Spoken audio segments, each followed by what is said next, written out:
নিজের মাকে চিনতে পেরে গেল সোম। সম্পূর্ণ জানতে ভিডিওটিতে একটি লাইক করে দেখতে থাকো। গল্পের শুরুতেই দেখা যায় বোনেরা মিলে চলে এসেছে সোমের কাছে। আর ছোট বোন বলে, দাদামণি তুমি কিন্তু আমাকে সবসময় খুবই ভয় দিচ্ছ। এরকম করতে থাকলে তো আমি খুবই ভয়ে থাকবো। তোমার যদি কিছু হয়ে যেত আমাদের কি হতো বলো তো? আমরা যে সবসময় তোমার ছত্রছায়ায় থাকতে চাই।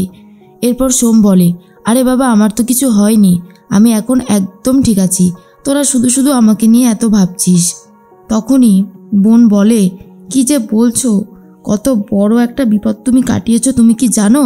পার্বতীদি ছিল বলেই হয়তো এত কিছু সম্ভব হয়েছে। এর মধ্যেই রত্না বলে, সত্যি পার্বতী, তুমি যদি না থাকতে তাহলে কিছুই হয়তো সম্ভব হতো না। তোমার জন্যই সব কিছু সম্ভব হয়েছে। তুমি আমাদের দাদামণিকে সুস্থ করে একদম বাড়িতে ফিরিয়ে এনেছো। এই জন্য আমরা তোমার কাছে সারাটা জীবন ঋণী থাকব। এরপর পার্বতী বলে, দেখো আমি একজন ডাক্তার, আমার যেটুকু কর্তব্য ছিল আমি ঠিক সেটুকুই করেছি। আর তাছাড়া ভগবান আছে যিনি সোমকে বাঁচিয়ে দিয়েছে। এর মধ্যেই সবাই তো ঘুমোতে চলে যায়। রাত হতেই সোমকেও ঘুমাতে বলছে পার্বতী। তখনই সোম বলে, দাঁড়াও আমি উঠছি, নিচে আমি শুচ্ছি, তুমি ওপরে শোও। পার্বতী বলে, না না, তোমার এখন যা অবস্থা তুমি নিচে ঘুমাতে পারবে না, তোমার জায়গায় আমি ঘুমাচ্ছি, আমার জায়গায় তুমি ঘুমাও।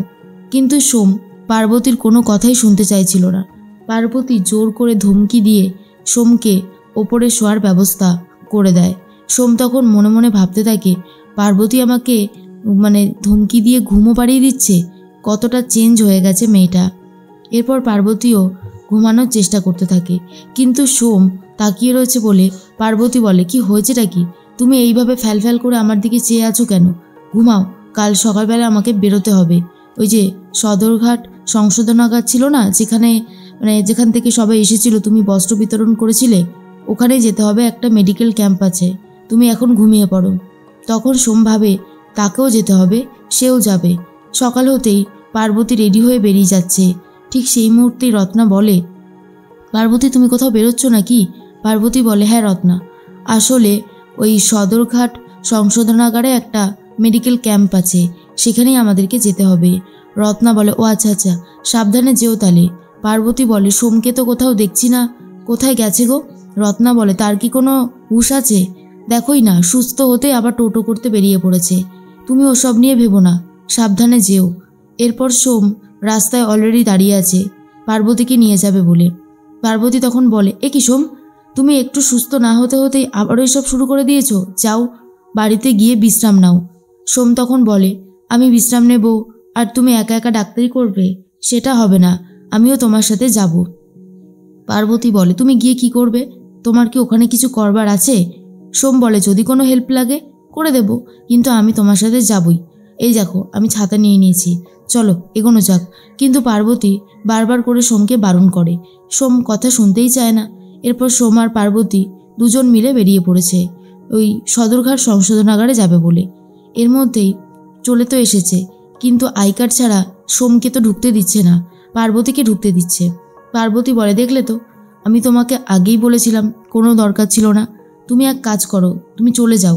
সোম বলে, আরে বাবা না না, আমাকে ঢুকতে দিচ্ছে না তো কি হয়েছে, আমি বাইরে অপেক্ষা করছি, তুমি যাও। এরপর যে লেডি কনস্টেবল ছিল তিনি সোমকে খুব ভালো মতনই চেনেন আর বলে, আপনি তো ভুবনপুরের প্রেসিডেন্ট, সেদিনকার যেভাবে আপনি লড়াই করলেন আমার খুব ভালো লেগেছে, আপনি আসতে পারেন, কোনো অসুবিধা নেই। এরপর সোম চলে এসেছে ভেতরে। সোমকে দেখা মাত্রই সৌদামিনী চিনতে পেরে যায় আর বলে, এই ছেলেটা তো ভুবনপুরেই ছিল, আবারও ভুবনপুরের কোনো মানুষ এখানে এসেছে, বারবার কেন এরকমটা যে হচ্ছে বুঝতে পারছি না। এর মধ্যেই সোম ও সৌদামিনীকে দেখে চিনতে পেরে যায় আর এগিয়ে আসতে থাকে সৌদামিনীর দিকেই। সৌদামিনী ভাবে, সর্বনাশ, ওই ছেলেটা আমার দিকে এগিয়ে আসছে কেন? ও কি আমাকে কিছু বলবে? কি বলতে চায় ও আমাকে? ওকে আমাকে চিনে ফেলেছে। এরপরেই তখন বলে, আপনি সেই মা না যে আমাদের ওখানে গিয়েছিলেন? জানেন, আপনার কাছে আসলেই আমার নিজের মায়ের কথা মনে পড়ে, মনে হয় আপনিই যেন আমার মা। আর এটা শোনার পর সৌদামিনীরও সেই একই ফিলিংস হয় যেন সোম তার নিজের ছেলে, কিন্তু জানেই না দুজন যে সত্যিই তারা কতটা আপন। এরপর লেডি কনস্টেবল এসে বলে, দেখুন এখানে এভাবে হুট করে কারোর সাথে কথা বলা যায় না, অনেক রেস্ট্রিকশন আছে। সোম তখন বলে আচ্ছা আচ্ছা আমি রেস্ট্রিকশন ভাঙছি না। এরপর পার্বতী নিজে ডাক্তারি শুরু করে দেয়।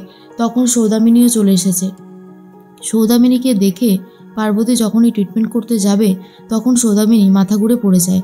আর পার্বতী বলে এনার তো ব্যাপক পরিমাণে প্রেশার লো, ওনাকে এক্ষুনি অক্সিজেন দিতে হবে, না হলে কিন্তু বাঁচানো যাবে না। এরপর সোম ভাবে সে কি, আমাকে তাহলে এক্ষুনি অক্সিজেন নিয়ে আসতে হবে। সোম তাড়াহুড়ো করে বেরিয়ে পড়ে অক্সিজেন সিলিন্ডার আনবে বলে। আর এর মধ্যেই ডাক্তার যারা ছিল বাকিরা সবাই মিলে বলে এনার অবস্থা ক্রমশ খারাপ হয়ে যাচ্ছে, সঠিক সময়ে অক্সিজেন দিতে না পারলে হয়তো বাঁচানোই যাবে না। বলতে বলতে সোম অক্সিজেন সিলিন্ডার নিয়ে চলে এসেছে। এরপর তাড়াহুড়ো করে সেটা লাগিয়ে দেওয়া হয় আর বলা হয় ব্যাস আর কোনো চিন্তা নেই। এরপর সৌদামিনীকে অনেকটা সময় ধরে অক্সিজেন দেওয়া হয়। সোম বলে কেন যে আমার বুকের ভেতরটা এমন করতে থাকে কে জানে, মনে হয় যেন উনি আমার কত আপন, কত চেনা জানা, ওনার সাথে আমার কোনো রক্তের সম্পর্ক আছে। এরপর পার্বতী বলে পেশেন্ট এক্ষুনি সুস্থ হয়ে যাবে।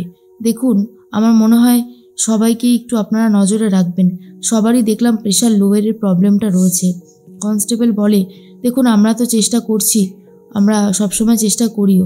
এরপর বাকি যারা কয়েদিরা ছিল তারা বলে উনি খুব ভালো মানুষ, ওনার মতন মানুষ হয় না, আমরা বহু মানুষ দেখেছি, জানি না উনি কোন অপরাধ করে এখানে এসেছেন, কিন্তু ওনাকে কোনো দিনও আমি দেখিনি খারাপ কিছু বলতে, উনি খুবই ভালো মানুষ। এর মধ্যেই পার্বতী বুঝতে পারে জ্ঞান ফিরে আসছে আর বলে আপনি ঠিক আছেন তো, আর কোনো অসুবিধা হচ্ছে? সৌদামিনী বলে না গো, আর কোনো অসুবিধা হচ্ছে না, আমি একদম ঠিক আছি। এরপরেই প্রেসিডেন্টের কথাই ভাবতে থাকে সৌদামিনী, অর্থাৎ সোমের কথা। পার্বতী বলে আপনি তাড়াতাড়ি সুস্থ হয়ে উঠুন, এটুকুই চাই। আমরা এসেছি ভুবনপুর থেকে। আবার যখন শুনেছে ভুবনপুর ওয়ার্ডটা তখনই নার্ভাস লাগতে থাকে সৌদামিনীর আর বলে ভুবনপুরের কোন বাড়ির বউ তুমি? তখন পার্বতী বলে আমার একটাই পরিচয় এখন, আমি একজন ডাক্তার, আর আমি ডাক্তার হয়েই আপনাদের সেবা করতে এসেছি। আপনি একদিন সুস্থ হয়ে উঠুন, তারপরে আপনার কাছ থেকে সমস্ত গল্প শুনবো, কেন আপনি এখানে আর কেন আপনার সাথে কি হয়েছিল সবটা। তখনই সৌদামিনী বলে আমার যদি পাস্ট বলা হয় সেটা তো ভয়ঙ্কর, আমি আমার সমস্ত কিছু ছেড়েই চলে এসেছি। তখনই সৌদামিনী কাঁদতে কাঁদতে বলে জানো তো আমার তোমার মতন মেয়ে আছে, ছেলেও আছে, কিন্তু আমি তাদেরকে ছেড়ে এখানে পড়ে রয়েছি, জানি না তাদের সাথে আর কোনোদিনও দেখা হবে কিনা। পার্বতী বলে আপনি শুধু সুস্থ হয়ে উঠুন, আমি বাকিটা সামলে নেব।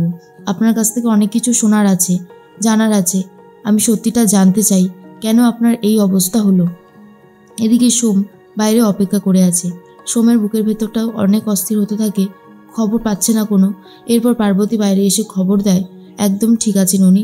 আর তখনই সোম শান্ত হয়, বুঝতে পারে কোনো না কোনো একটা কানেকশন তো আছেই, না হলে কেন ওনাকে দেখা মাত্রই সোমের এরকম অস্থিরতা হতে থাকে।